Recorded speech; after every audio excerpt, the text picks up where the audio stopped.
Hello guys, हम लोग आज 5 इंच से ब्लेड कटिंग करेंगे और ब्लेड इसमें ग्रेनाइट कटिंग करेंगे। इतना बड़ा ब्लेड से अब इतना बड़ा ब्लेड से इसमें मशीन में साजने के लिए इसमें बहुत माल भर गया है।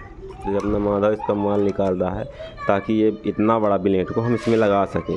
अभी इतनी बड़ी ब्लेड लगी थी, बताइए, एक ग्रेनाइट उससे कटता था उतनी बड़ी ब्लेड में।